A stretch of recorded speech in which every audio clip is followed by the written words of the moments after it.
Un test vidéo de ce BC EX332 version 2. Il ne s'agit donc pas du 332D. Celui-ci est de dernière génération, mais il n'est pas autoclassable jusqu'à 5 watts comme c'était le cas sur le D.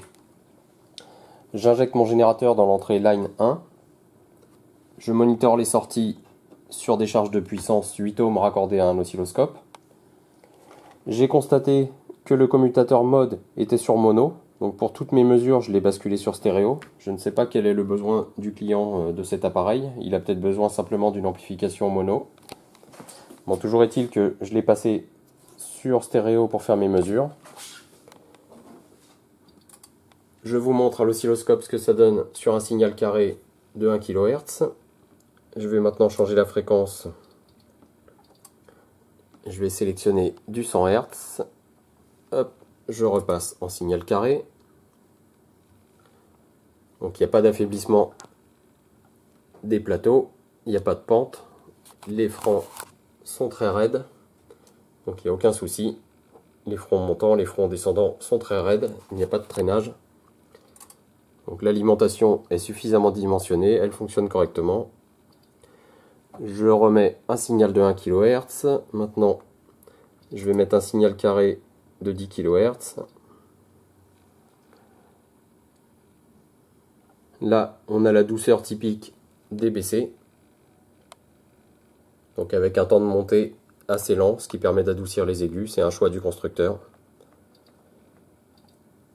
Mais il n'y a aucune anomalie. Donc à 1000 Hz, on a des fronts parfaitement raides et des plateaux parfaitement plats.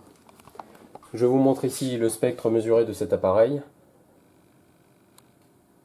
Alors j'ai toujours ici, je ne sais pas ce qui se passe dans mon système de mesure, là dans ma chaîne de mesure, j'ai une résonance à 50 Hz. C'est lié au secteur, hein, c'est pile la fréquence du secteur. Donc je pense que tout mon matériel de mesure est très sensible à cette fréquence. On voit ici au double de cette fréquence, donc à 100 Hz, une deuxième résonance. Donc ce qui est tout à fait normal, hein, quand on a un choc ou une anomalie, on a en général la première harmonique qui est assez prononcée. Donc voici le spectre.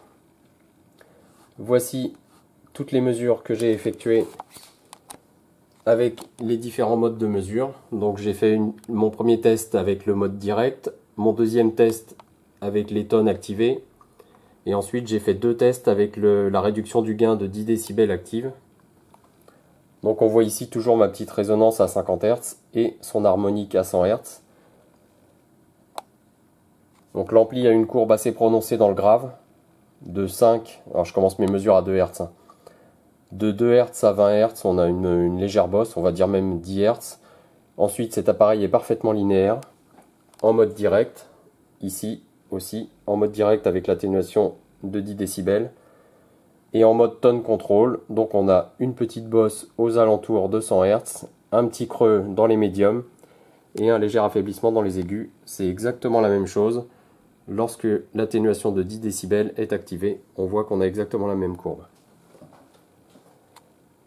Donc cet appareil fonctionne parfaitement bien. Le client me décrivait un problème sur l'ensemble de l'audio, donc en me décrivant une partie des fréquences est inaudible, ce qui n'est pas le cas ici en atelier, donc je pense que ces enceintes sont endommagées.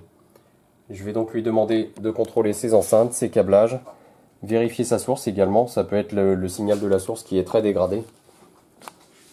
Mais ici en atelier, sur matériel de mesure, donc d'une part un générateur, d'autre part un logiciel qui me crée une boucle entrée et sortie, ce qui me permet de faire un contrôle direct de la courbe de réponse. Je n'ai aucune dégradation du signal. Donc j'injecte un signal carré de 1000 Hz, il ressort à 1000 Hz et il est toujours carré.